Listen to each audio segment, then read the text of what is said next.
नमस्कार दोस्तों, welcome back to my channel friends. मैं आप सबका अपने चैनल स्टॉक्स फॉर लाइफ में बहुत स्वागत करता हूं। Welcome to STFL family.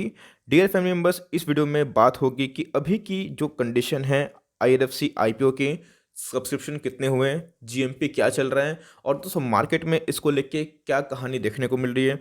दोस्तों मैंने कल के दिन ही अपना फाइनल कॉल दे दिया था कि मैं क्या करने वाला हूं। आपको अच्छे से पता है कि मैंने क्लियर कट बोला था कि मैं अप्लाई करने वाला हूं ड्यू टू द वैल्यूएशंस। लेकिन आज आपने देखा कि निफ्टी 1% की गिरावट देखने को मिली।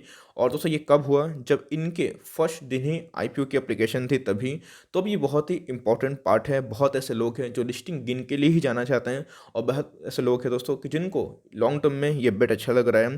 तो अभी कंडीशन क्या इमर्ज हो रही है और अगर आप लिस्टिंग गेन के लिए जाना चाहते हैं तो क्या रिस्क है और उसके साथ साथ क्या रिवॉर्ड हो रहा है। और दोस्तों अभी की बात की जाए डब्बा बाजार में गरीब मार्केट प्रीमियम क्या चल रहा है, इस वीडियो में पूरा वही चर्चा करूंगा। लेकिन चैनल फर्स्ट टाइम में सब्सक्राइब कर सकते हैं इस तरह के रेगुलर और दिग्गज वीडियो को सबसे पहले एक्सेस करने के लिए। गाइस मैं सोच रहा हूँ कि आज मार्केट क्यों गिरा इसके ऊपर वीडियो लेके आऊँ, बिकॉज दोस्तों मार्केट गिरने की बहुत वजह होती है। लेकिन आप देख लीजिएगा यहाँ पे दोस्तों आराम से इंडेक्स मैनेजमेंट चल रहा है और मैं इसका कंक्लूजन आप शेयर करूंगा। एक बार एफआईआई और डीआईए का डेटा है दोस्तों वो मेरे सामने आ जाए तो मैं जल्दी ही वीडियो उसके ऊपर लेके हाजिर हो जाऊंगा, जहाँ पे एक साइकोलॉजिकल चीज़ है जो आपको सीखने में बहुत ही हेल्प होगी। Now without dealing in for time let's begin.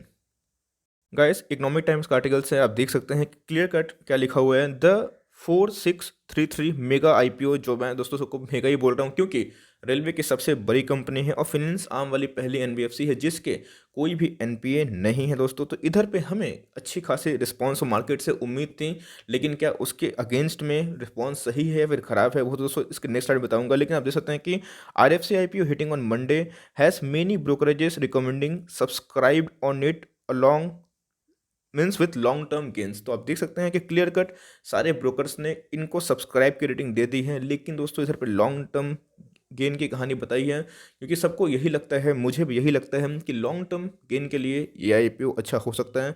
लेकिन फिर भी डब्बा बाजार में भाव क्यों नहीं भाग रहा है इसके ऊपर तो मैं टिप्पणी दूंगा। लेकिन आप देख सकते हैं कि एनालिस्ट का क्या मानना है।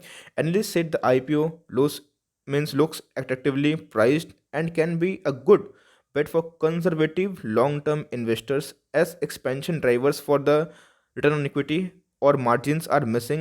Even the company is seen reporting consistent number growths. Choice Broking said that a valuation at price to book P by BV book value जो होता है दोस्तों of one time looks attractive for long term conservative investors considering the company's strong means profitability growth of 26.3।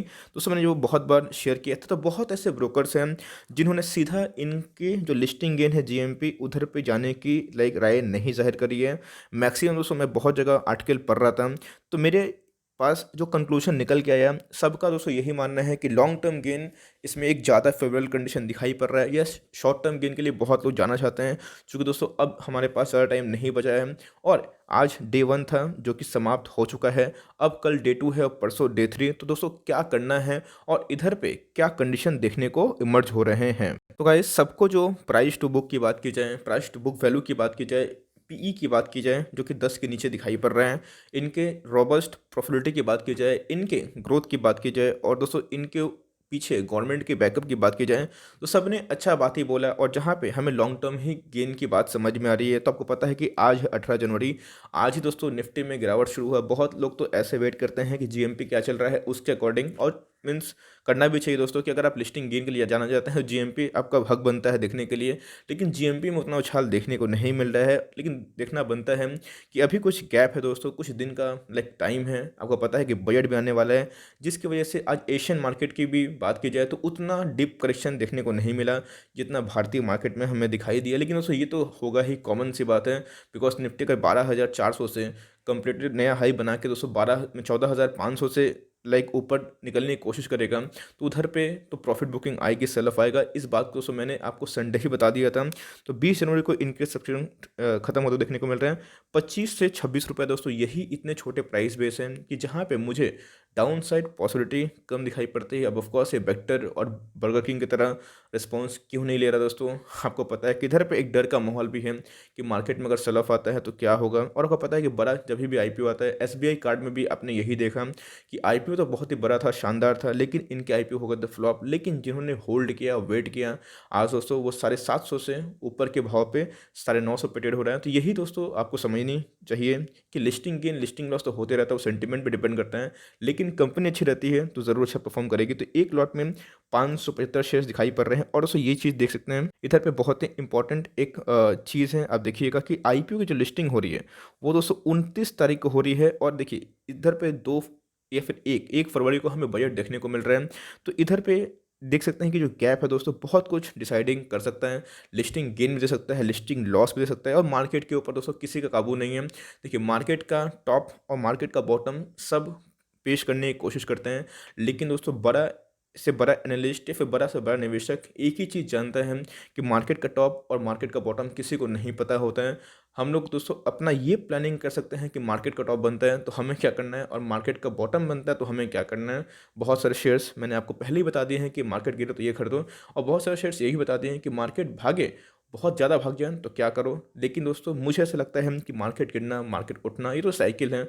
और बड़े बड़े like brokers की बात की जाए तो वो भी दोस्तों मार्केट को टाइम करना नहीं चाहते हैं। तो वो आपके ऊपर डिपेंड करता है कि अगर आप इस रिस्क को फैक्टर इन कर सकते हैं और इतना दिन जो मार्केट अगर नहीं गिरता है, अगर आप कामना कर सकते हैं तो आप चाहे लिस्टिंग गेन के लिए अप्लाई कर सकते हैं। लेकिन दोस्तों लिस्टिंग गेन अट्रैक्टिव दिखाई नहीं पड़ रहा है, लेकिन लॉन्ग टर्म बेट मैं तो अप्लाई करने वाला हूँ। और मैं कल के दिन चाहे मार्केट जैसा भी हो दोस्तों, चूँकि मैंने आज सब देख लिया कंडीशन क्या इमर्ज हो रहे हैं और कितना गुना सब्सक्राइब हो गया, कल के दिन देखते हैं कि मार्केट में क्या रिस्पॉन्स है। और रिस्पॉन्स सही हुआ गलत हुआ आई डोंट केयर, मैं दोस्तों इसमें अप्लाई करने वाला हूँ।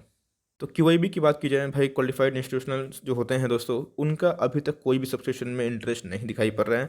लेकिन इससे धोखा मत खाइएगा। आपने ग्रैंड फार्मा में देखा, आपने बहुत जगह पे बेटर्स फूड में देखा कि स्टार्टिंग के पहले दिन में बहुत ही 1 से कम था, लेकिन ये चौंकाने वाला है कि 0 है अभी तक, कि एक भी लाइक परसेंटेज हमें उठते हुए देखने को नहीं मिल रहा है। लेकिन एनआईआई जो है भाई, एचएनआई हमारे, उनके दोस्तों 0.09% दिखाई पड़ रहे हैं, बहुत ही कम है। रिटेल कोटा 1% से ऊपर, मीन्स 1 गुने से ज़्यादा सब्सक्राइब हो चुका है, जो कि एक अच्छी बात है। और एम्प्लॉय कोटा इधर पे बहुत अच्छा देखने को मिल रहा है, जो कि 13 गुना हो चुका है, जो 0.65 दिखाई दे रहा है। अब दोस्तों इधर पे थोड़ा सा धोखा खाने का ज़रूरत नहीं है, बिकॉज एकदम एट द एंड टाइम में ये क्यूआईबी अपना पासा फेंकते हैं, अचानक से सब्सक्राइब कर लेंगे। आपको अच्छे से पता है कि एंकर पार्टिसिपेंट की बात की जाए तो 1389 करोड़ का पहले ही बुक हो गया दोस्तों। शनिवार की ही मैं बात कर रहा था, आप लोगों को बताया। और ये तो जो एंकर इन्वेस्टमेंट है दोस्तों, ये छोटी मोटी कोई लाइक फर्म नहीं है, बड़े बड़े गोल्डमैन सैक जैसे बड़े बड़े कंपनी ने इधर पे एंकर पोर्शन को बुक कर लिया है। तो आप समझ सकते हैं कि मार्केट में गेम कुछ और चल रहा है। लॉन्ग टर्म निवेशक है, बिंदास इसको होल्ड करना है, बिकॉज प्राइस बैंड में कुछ ज़्यादा हमें हाई दिखाई नहीं पड़ रहा है, वैल्यूशन भी ठीक ठाक है। लेकिन उसका डब्बा बाजार के जो लाइक भाव को चेक करना चाहते हैं कि अभी सर जीएमपी कितना चल रहा है, जीएमपी नहीं मिलेगा तो मैं अप्लाई नहीं करूंगा, तो आपको मैं जीएमपी बता देता हूं। तो गाइस आप देख सकते हैं कि जो ग्रे मार्केट प्रीमियम डब्बा बाजार में जो भाव चल रहा है वो 90 पैसा के लगभग चल रहा है। 90 पैसा से लेके 1 रुपये का भाव आप कंसिडर कर सकते हैं। मीन्स पर शेयर पे दोस्तों आपको 1 रुपये का ही बेनिफिट दिखाई दे रहा है एज ऑफ नाउ। लेकिन वो डिपेंड करता है कि मार्केट में इसका डिमांड कैसा है। मार्केट में डिमांड एट द एंड ठीक होता है, मार्केट अगर भागता है तो दोस्तों ये भी चेंज होता है, वो देखने को मिलेगा। लेकिन टू बी वेरी ऑनेस्ट इधर पे हमें उतना उछाल जीएमपी में दिखाई नहीं पड़ रहा है। यस दोस्तों, ये बात आपको ध्यान में रखना चाहिए कि अगर पासा उल्टा होता है तो आपको लिस्टिंग गेन साफ भी हो सकता है। लेकिन लिस्टिंग लॉस की बात की जाए तो मुझे डाउन साइड बहुत ही कम दिखाई पड़ता है और बिजनेस में मुझे बहुत दम दिखाई देता है। और इधर पे एक आपको बात बता दो दोस्तों, कुछ भी लाइक लोग आके बोले, एट द एंड में डिसीजन आपको लेना है। कंपनी आपको अच्छी लगती है तो ही निवेश करिएगा, नहीं लगती है तो एकदम इग्नोर करिएगा। बहुत अच्छी अच्छी कंपनीज भी है, लेकिन आप एक बात ध्यान दीजिएगा, एसबीआई कार्ड को भी दोस्तों बहुत अच्छी कंपनी थी लेकिन अच्छा गेन नहीं दे पाई। लेकिन आप देख सकते हैं कि उसके बाद कंपनी ने क्या बाउंस बैक मारा। तो यही होता है, कंपनी पे फेथ रहेगा तो आईपीओ तो पहले बार में ही आते हैं। और दोस्तों सब्सक्राइब होते हैं, कम भी होते हैं, जीएमपी उछलता भी है और गिरता भी है। आपने देखा कि वेक्टर को भगा दिया गया है जो कि ओवर वैल्यूएशन जोन पे चला गया है।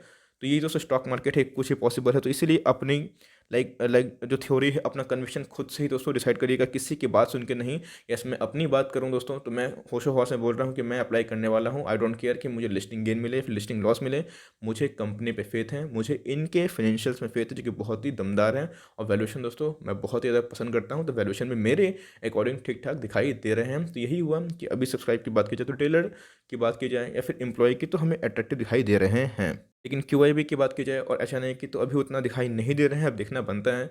HNI अगर बढ़ता है बाद में तो सही है, वरना तो मैं तो HNI कोटा से ही अप्लाई करने वाला हूँ, आपको मैंने पहले ही बोला है। तो देखते हैं क्या होता है। आप क्या करने वाले हैं इस गिरावट से? आपका क्या माइंड चेंज हो गया या फिर आप इस कंपनी को पसंद करते हैं और आप करने वाले हैं अप्लाई? ज़रूर दोस्तों अपनी जो व्यू है हमारे साथ साझा करें। So for timing that's the end of the video. I hope दोस्तों ये वीडियो आपके लिए हेल्पफुल है। अच्छी लगी तो एक लाइक कर देगा, चैनल फर्स्ट टाइम है तो सब्सक्राइब करना ना भूले। फर्दर कोई डाउट है उसको ड्रॉप कर सकते हैं, कोई स्टॉक रिव्यू चाहिए उसका नाम भी ड्रॉप करें। I would love to make a video on it too. तो गाइस मिलते हैं जल्दी ही, तब तक के लिए bye. Thanks for seeing friends, God bless you all.